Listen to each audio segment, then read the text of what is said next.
پاکستان نے جنگ کے دوران بھارت کے 5 طیارے گرائے۔ صدر ٹرمپ نے پاکستانی دعوے کی تصدیق کر دی۔ وائٹ ہاؤس میں خطاب کرتے ہوئے امریکی صدر نے کہا، پاکستان اور بھارت کے درمیان خطرناک جنگ کا خاتمہ کیا۔ دونوں ممالک میں صورتحال انتہائی خراب تھی۔ ایٹمی جنگ کا خطرہ تھا۔ پاکستان اور بھارت کو تجارت کا مشورہ دیا۔ دنیا کی کئی جنگیں رکوانے پر فخر ہے۔ مزید کہا، ہم نے بیوٹیفل بل پاس کرایا۔ کرپٹو میں امریکہ دنیا سب سے آگے ہے۔ امریکہ کو دنیا بھر کے لیے کرپٹو کرنسی کا مرکز بنائیں گے۔ کانگریس رہنما راہل گاندھی کا بھی امریکی صدر کے بیان پر رد عمل۔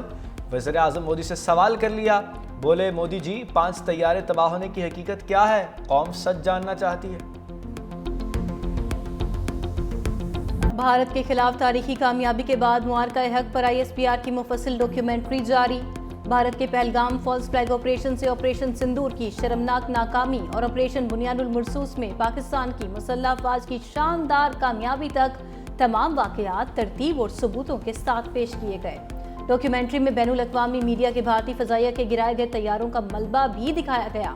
DG ISPR کی طرف سے پہلگام فالس فلیگ آپریشن سے متعلق متعدد حقائق بھی شامل۔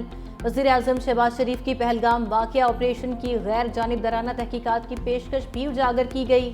بھارت کی جانب سے معصوم لوگوں کو نشانہ بنانے اور مساجد کو نقصان پہنچانے کے شواہد بھی ڈاکیومنٹری میں شامل۔ برطانیہ کے Royal International Air Tattoo show میں پاک فضائیہ کی دھوم۔ JF-17 بلاک 3 نے spirit of the meet trophy جیت لی۔ C-130 طیارے کو کانکرز دی ایلیگنس ٹرافی سے نوازا گیا۔ پاکستانی طیاروں کی تکنیکی مہارت اور شاندار پرواز سے عالمی ایویشن ماہرین بھی متاثر۔ JF-17 بلاک 3 طیاروں نے پاکستان سے برطانیہ تک non stop air to air refuelling کے ذریعے سفر طے کیا۔ تاریخی کامیابی پر پاک فضائیہ کی پیشہ ورانہ قابلیت اور جدید دفاعی ٹیکنالوجی کا عالمی سطح پر اعتراف ہے۔ وزیر اعظم شہباز شریف کی ایوارڈ جیتنے پر مبارکباد۔ فیلڈ مارشل عاصم منیر کے دورہ واشنگٹن کے بعد پاک امریکہ تجارتی مذاکرات میں حوصلہ افزا پیش رفت۔ امریکی جریدے بلومبرگ کی رپورٹ کے مطابق صدر ٹرمپ کی جانب سے آرمی چیف کا وائٹ ہاؤس میں غیر معمولی خیر مقدم دونوں ملکوں کے تعلقات میں مثبت تبدیلی کا اشارہ ہے۔ فیلڈ مارشل کے دورے کے بعد امریکہ اور پاکستان کے درمیان تجارتی مذاکرات میں نمایاں بہتری دیکھنے میں آئی۔ پاکستان نے صدر ٹرمپ کو نوبیل انعام کے لیے نامزد کرنے کی سفارش کی۔ ٹرمپ خاندان کی کمپنی ورلڈ لبرٹی فائنینشل کے ساتھ مفاہمتی یادداشت پر دستخط بھی کیے۔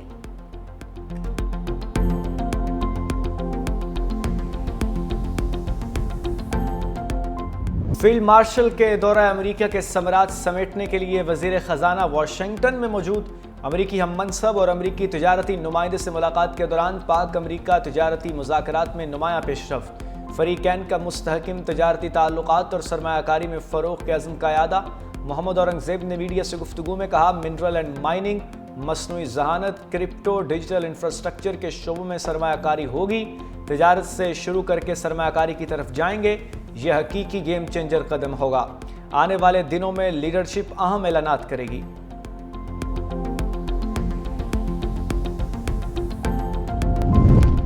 ہنگو کے علاقے زرگری شناواری میں پولیس اور ٹل سکاؤٹس کو خارجیوں کے خلاف کامیاب آپریشن۔ پولیس اور سیکیورٹی فورسز نے خفیہ اطلاع پر کارروائی کے دوران 9 خارجیوں کو جہنم واصل کیا۔ 8 زخمی ہوئے۔ 2 پولیس اور 2 FC گاڑیوں کو نشانہ بنایا گیا۔ آپریشن کے دوران DPO SHO دوآبا، BDC انچارج اور ایک FC اہلکار زخمی۔ وزیر داخلہ محسن نقوی کا زخمی DPO محمد خالد سے ٹیلی فونک رابطہ، خیریت دریافت کی۔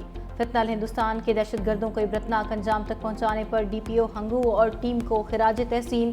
وزیر داخلہ کی DPO ہنگو محمد خالد اور زخمی SHO نبی خان کی جلد صحت یابی کے لیے دعا۔ کشمیر بنے گا پاکستان، یوم الحاق پاکستان پر کنٹرول لائن کے آر پار ریلیوں کا انعقاد۔ دنیا بھر میں مقیم کشمیریوں کی جانب سے تقریبات کا اہتمام۔ پاکستان کی سیاسی قیادت کا کشمیریوں کی جد و جہد آزادی کا سفارتی، اخلاقی اور سیاسی حمایت جاری رکھنے کا اعلان۔ صدر مملکت آصف علی زرداری نے اپنے پیغام میں کہا، یوم الحاق پاکستان کشمیری عوام کی پاکستان سے فطری اور دائمی رشتے کی روشن علامت ہے۔ کامل یقین ہے کشمیری عوام کی جد و جہد رائے گاہ نہیں جائے گی۔ وزیر اعظم شہباز شریف نے کہا، 10 لاکھ بھارتی فوج کی درندگی کشمیریوں کے عزم کو توڑنے میں ناکام رہی۔ وقت گزرنے کے ساتھ کشمیریوں کے جذبہ آزادی میں اضافہ ہو رہا ہے۔ کشمیری حریت رہنما یاسین ملک کی اہلیہ نے ویڈیو پیغام میں کہا، اللہ کرے جلد از جلد کشمیریوں کی آزادی کا سورج طلوع ہو۔ تحریک انصاف کا ناراض امیدواروں کے دستبردار نہ ہونے کی صورت میں اپوزیشن سے مل کر مقابلہ کرنے کا فیصلہ۔ ذرائع کے مطابق اپوزیشن سے مل کر مقابلے کی صورت میں حکومت اور اپوزیشن کے درمیان 6-5 سیٹوں کا معاہدہ ختم ہو جائے گا۔ ذرائع کا کہنا ہے کہ ناراض امیدواران کو اتوار سے پہلے کاغذات نامزدگی واپس لینے کی ہدایت۔ اگر پی ٹی آئی کے ناراض امیدوار دستبردار نہ ہوئے تو ان کے خلاف کارروائی کا امکان ہے۔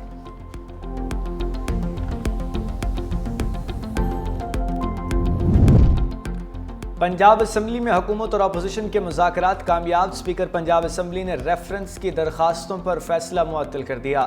6 صفحات پر مشتمل اسپیکر کی رولنگ جاری۔ اسپیکر ملک محمد احمد خان نے کہا کہ بغیر عدالتی فیصلہ نااہلی کا سوال نہیں اٹھایا جا سکتا۔ منتخب رکن کو نااہل کرنا عوام کی آواز چھیننا ہے۔ ریفرنسز کو سیاسی انتقام کا ہتھیار نہیں بننے دیں گے۔ پاناما کیس جیسے فیصلے جمہوریت کے خلاف قرار۔ اسپیکر نے چارٹر آف اسمبلیز کی تشکیل کی تجویز پیش کر دی۔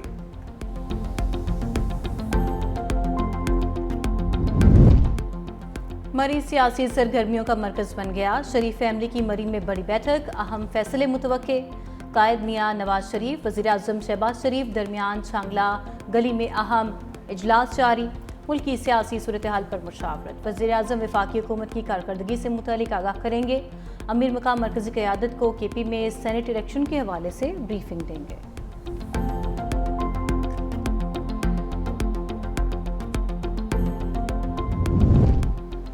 جہلم اور چکوال میں سیلابی ریلوں انفراسٹرکچر تباہ۔ 450 ملی میٹر بارش کے بعد 32 سڑکیں مکمل تباہ ہو گئیں، جبکہ سیلابی ریلیں رابطہ پل بھی بحال گئے۔ بجلی کا نظام بھی شدید متاثر۔ حافظ آباد میں بھی مونسون بارشوں سے تباہی۔ ورے کے تارڑ میں متعدد دیہات زیر آب، دیہاتوں کو ملانے والا راستہ بھی سیلابی ریلے کی نظر ہو گیا۔ منڈی بہاؤالدین کے نشیبی علاقوں میں بارشی پانی تاحال موجود، گورنمنٹ گریجویٹ کالج سے پانی نہ نکالا جا سکا۔ راجن پور میں کوٹ مٹھن کے مقام پر دریائے سندھ میں پانی کی سطح بلند، کچے کے علاقے میں متعدد دیہات اور بستیاں زیر آب، ہزاروں ایکڑ رقبے پر کاشت کپاس، چاول اور مونگی کی فصلیں متاثر۔ وزیر اعلیٰ پنجاب مریم نواز بھی چکوال پہنچ گئیں، جہاں وہاں افراد کے ورثہ کے لیے 10 لاکھ روپے کا اعلان۔ مونسون بارشوں کے دوران 119 اموات ہوئیں۔ اس بار مونسون کی بارشیں گزشتہ سال کی نسبت زیادہ ہوئیں۔ Secretary emergency services department Punjab doctor Rizwan Naseer کی نیوز کانفرنس۔ کہا مونسون بارشوں کے دوران ضلع انتظامیہ نے بہتر انداز میں کام کیا۔ رین ایمرجنسیز کے دوران 780 افراد کو ریسکیو سروسز فراہم کی گئیں۔ ضلع انتظامیہ اور ریسکیو اہلکاران نے بروقت نکاسی آپ کو یقینی بنایا۔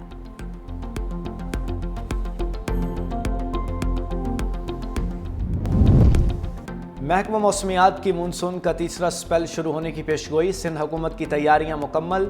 رین ایمرجنسی سینٹر قائم۔ بلدیاتی اداروں کے عملے کی چھٹیاں منسوخ۔ سینئر وزیر شرجیل انعام میمن کی بارش کا پانی فوری نکالنے کے انتظامات کرنے کی ہدایت۔ کہا کسی قسم کی کوتاہی برداشت نہیں کی جائے گی۔ کراچی کے اولڈ سٹی ایریا میں 59 خطرناک عمارتوں کی نشاندہی کی گئی۔ 41 انتہائی خطرناک عمارتوں کو خالی کرا کے سیل کر دیا گیا۔ دوسری جانب پنجاب میں مونسون بارشوں کا چوتھا سلسلہ کل سے شروع ہونے کا الرٹ جاری۔ دریاؤں اور ندی نالوں میں پانی کے بہاؤ میں اضافے کا خدشہ۔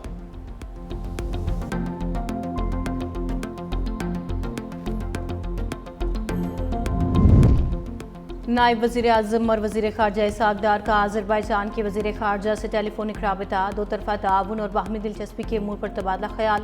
دوسری طرف پاکستان اور آذربائیجان کے درمیان ریل اور تجارتی رابطوں کی مضبوطی اور فروغ کے لیے اعلیٰ سطح کا اجلاس۔ تجارتی ریل رابطے مضبوط بنانے کے لیے ورکنگ گروپس کی تشکیل پر اتفاق کیا گیا۔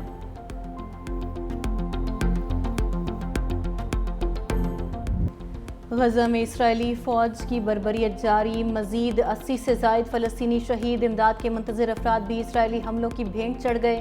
خان یونس، جبالیہ اور مواسی پر فضائی حملے بھی جاری۔ دوسری جانب دوحہ میں امریکی تجویز پر جنگ بندی مذاکرات میں کوئی پیش رفت نہ ہو سکی۔ القسام بریگیڈز کا اسرائیل سے طویل جنگ کا اعلان۔ ترجمان ابو عبیدہ نے کہا کہ بریگیڈز کے جنگجوئی حکمت عملی اور طریقوں سے دشمن کو حیران کر رہے ہیں۔ غزہ میں جنگ جاری رکھنے کا مطلب ہے کہ صہیونی فوج مسلسل اپنے فوجیوں اور افسران کی لاشیں اٹھاتی رہے گی۔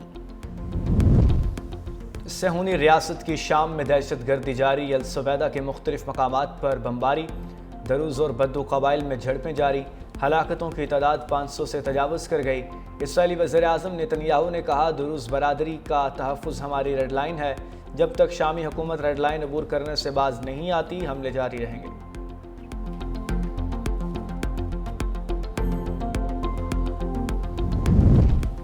امریکہ نے یوکرینی صدر کو ہٹانے کا فیصلہ کر لیا۔ ایوارڈ یافتہ امریکی صحافی کا دعویٰ۔